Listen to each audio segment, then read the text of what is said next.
Hello, welcome back to another video. Today I have a special one. I have a bit of a backlog of art to open up, but this one just arrived, and I am fairly certain that it is the largest package of art that I've received as far as quantity of published pages goes. And I think I've done some packages before with like some smaller sketches and that kind of thing, but this is by far the most published pages I've received at any one time. So we are going to just jump into it. Here's a package from UPS, so we're gonna get it opened up and just start talking. So this, when you look at the collection as a whole, and when you look at like your gear in collecting, there are like some kind of key purchases or things that you're focusing on, and I feel like this is like one of those arrivals that is like kind of like defining my year. So let's see here. It is taped well. So all right, let's see. This is very sturdy, well packed. It did have a bit of a journey to get here, so let's see. Okay. Yeah. Oh man. Guessing that what I will have done is do some cuts in this awkward opening, just because my awkward silence and the time it took to get this opened. Yeah. Okay. Almost there. Like I said, taped securely. All right, now here is a package of pages. Let's see, it's on the back. Yeah, so here's all the pages. So, okay. So, I guess I can start teasing what this is. So, if you've paid attention to any of the videos that I've had in the past, and the comics that I'm reading, what I'm most interested in, it's art and the comics of the Energon universe. So the Transformers, G.I. Joe, Void Rivals, that shared universe from Skybound Image Comics. That is what I have. I mean, it's kind of like if my last year was defined by a lot of Gunslinger Spawn pieces. Even though I still have bought some of those this year has been defined by Energon Universe stuff. So I'm going to start off with this page. All right, so Jorge Corona, Transformers art. This is a page from issue 8. Now, Jorge Corona took over the art duties on issue 7, and then so I started. Right off the bat, I was intrigued by his art style. I thought it was a great fit for the book. There was when you have someone like Daniel Warren Johnson leading the charge on the writing and the art duties, and then they hear that he was going to be stepping away doing the art. Naturally, there was the question of like, oh, is it gonna have that same impact? And the answer is yes. I actually really enjoyed the changeover from Daniel Warren Johnson to Jorge Corona. I love Daniel Warren Johnson's art. I have a page from his run, but I really thought that Jorge Corona's style fit this book perfectly. So all the pages that I have here are all Jorge Corona Transformers art. Now, this actual page, I really liked because it was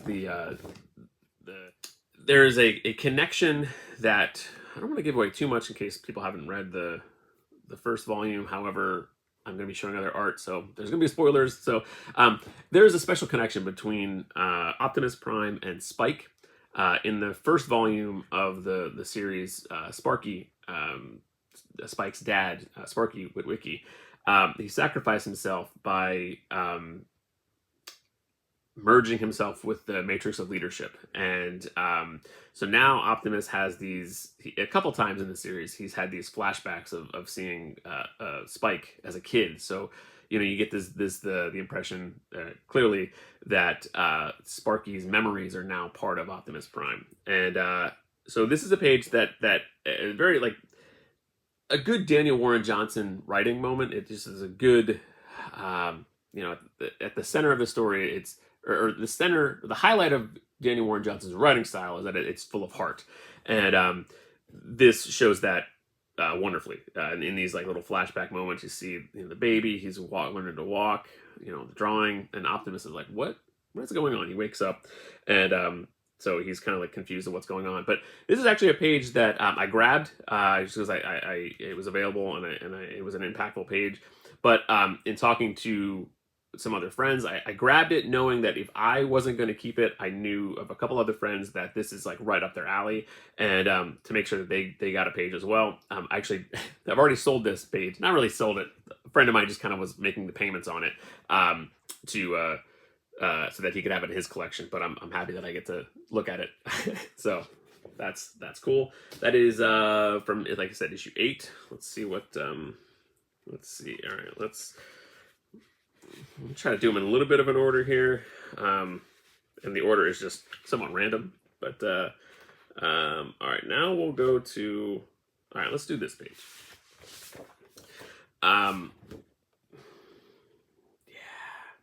These are so damn good. Man, okay. This is I think page 2. I think it's issue 9, page 2, if I remember correctly. I don't think it's the opening page. It's page 2. Yeah. This is the Autobots in this like cargo hold that Jetfire is carrying, and it's Jetfire. It's a Jetfire that can't transform anymore. And another heart-wrenching moment. But so Jetfire's carrying the Autobots. They're heading to where the Decepticons are, and they are blasted by this giant energy beam that comes up out of the ocean, which was caused by the Decepticons. So this one, a couple things I liked about this page. I like the inking in just that energy burst that comes up. I love the crumbling of of Jetfire's wing, how that kind of like disintegrates as that blast hits it. I love this kind of war action. And you kind of you think of like Vietnam and images of soldiers kind of like holding it holding onto a helicopter, or that's the image that I think of when I look at this bottom panel of the hole that's been blasted in that cargo carrier that they're in, and then you got Optimus kind of like holding on there. But yeah, that is a great image in itself. All the debris destruction part of the cargo hold, but I also really love the second panel. You look at this it's Optimus's reaction to seeing this like opening in the ocean. It's like puzzling him. He doesn't know what's going on. It's obviously he's like, this is something. But I love the look on his face. It's like that is an Optimus that has like seen some stuff. That is a war-torn leader who is fatigued by war. So you see that look on his face, and to be able to say that in looking at a robot's face, and to see that on his face, that's amazing. That is that's really damn cool. And Jorge Corona is really good, I think, about showing expressions and throughout his arc of the series. But yeah, I want to give these the time they all deserve, but I also I want to get to these other pages. So let's see. We're gonna do. All right, let's do this one. This is a big one, and this one. Damn, that is cool, man. All right. Oh, wow. Sorry. So this is there's from issue 7. The lead off to that arc is that you find out there's this Alita 1 on Cybertron is rescuing a very badly injured Ultra Magnus. And, then you kind of learn more about Ultra Magnus, and in a scene where RC and Carly are talking, and they kind of form a bond through the series. It kind of starts here. Well, RC saved Carly, but then this is where they actually can start talking to each other about things. But RC talks about how, Ultra Magnus saved her and trained her. There was during the war on Cybertron, the Decepticons kind of annihilated RC's home, and Ultra Magnus was there to help her. So you see a young RC, and then just like amazing shot of Ultra Magnus.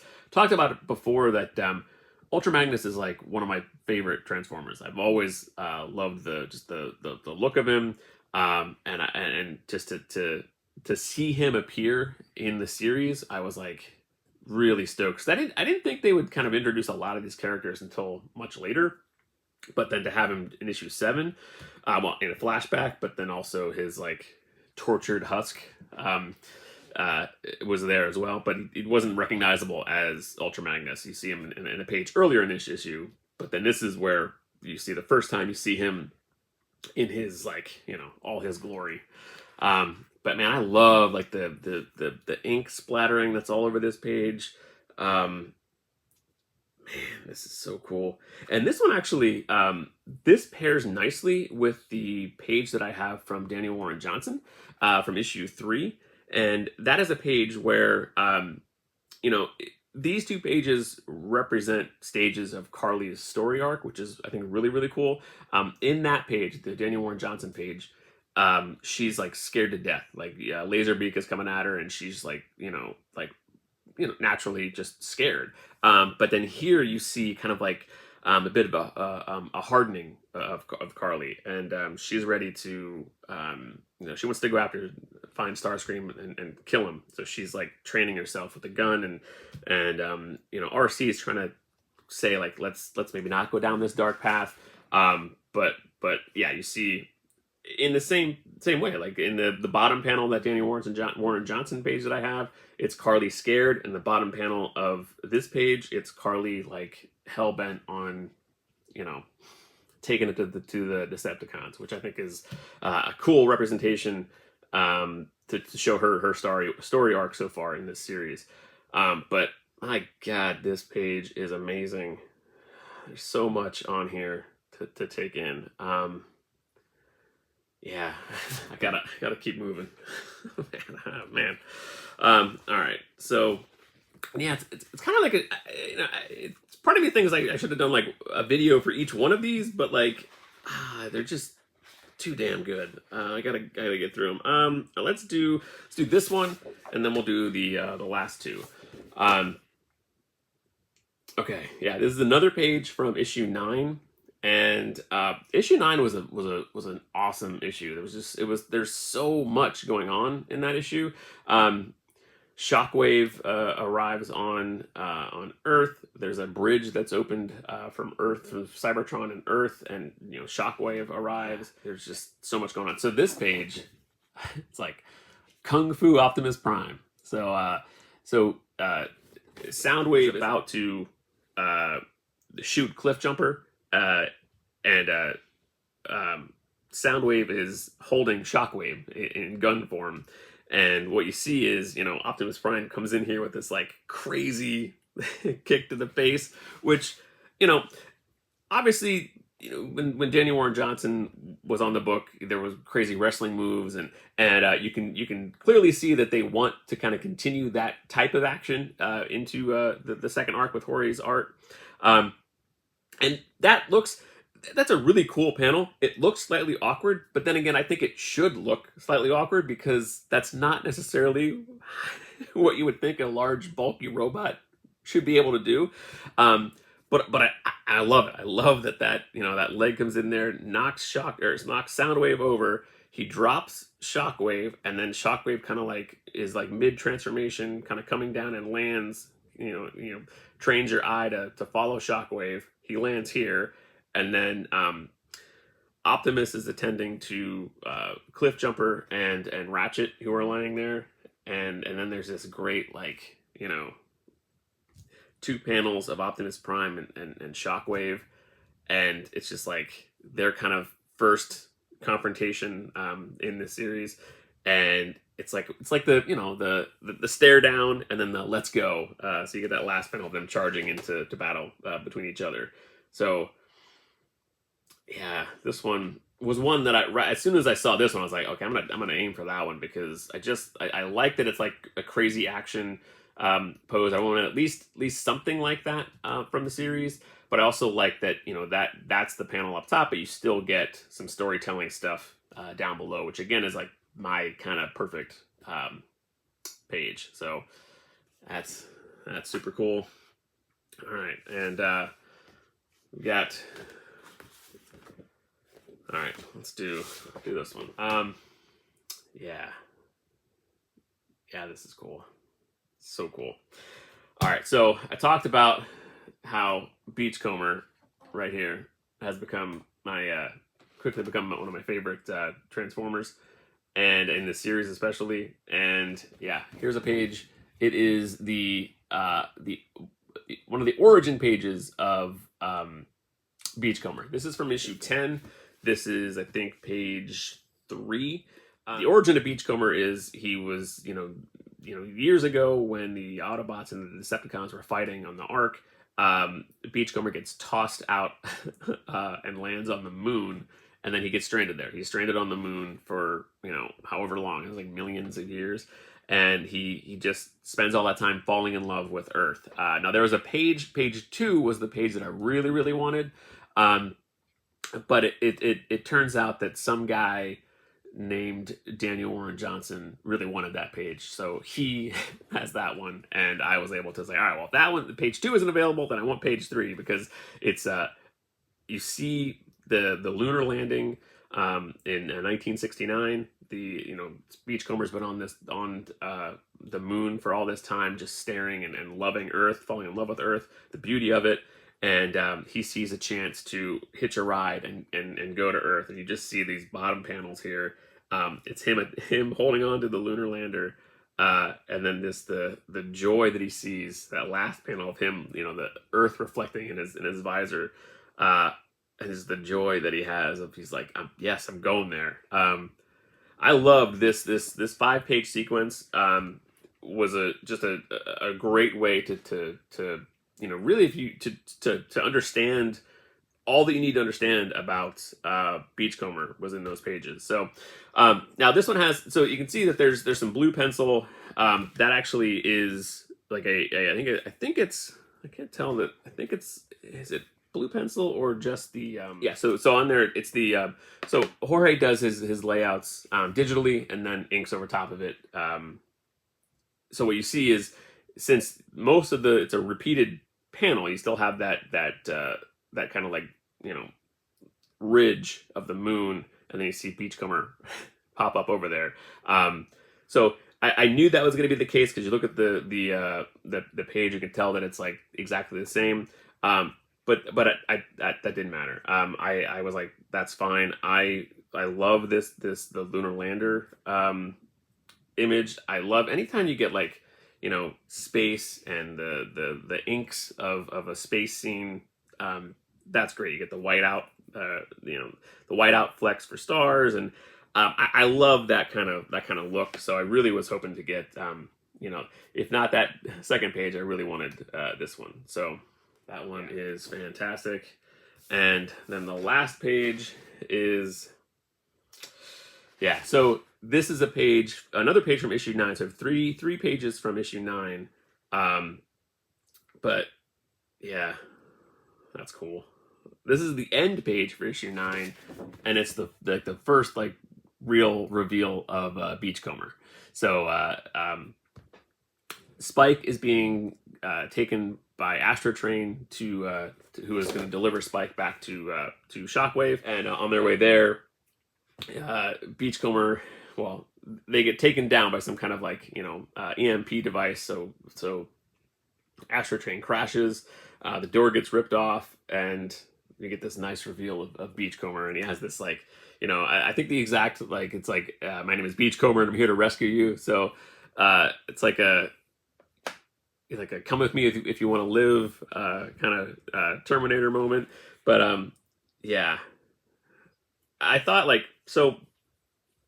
My goal was I really wanted that page two for, of Beachcomber from issue 10, and then once I realized that one wasn't available, I doubled back to this page, which was still available from issue 9. I was like, when these became available, I already knew about the preview pages for issue 10, so I knew like I was gonna focus on those for Beachcomber, and I was kind of hoping this one would stay there. So I took a little bit of a gamble, and but it paid off. I missed out on the him staring at the moon page, which was beautiful, but I got this one, which is phenomenal. I love him kind of popping in there, and like their relationship, Spike and Beachcomber, their relationship in this series so far. So now this was issue 9. Now issue 10 and 11 has developed their relationship, and I think like I really hope Beachcomber sticks around. I feel like he will, because I think he serves the story well. Spike has seen a whole lot of death, destruction. He lost his brother, he lost his father, his mother I think died when he was very young. So and then he was shot in the first volume, so he got some terrible news that he is probably not going to be able to walk again. So he's he's had a lot of loss, and he has every reason to be depressed and disconnected.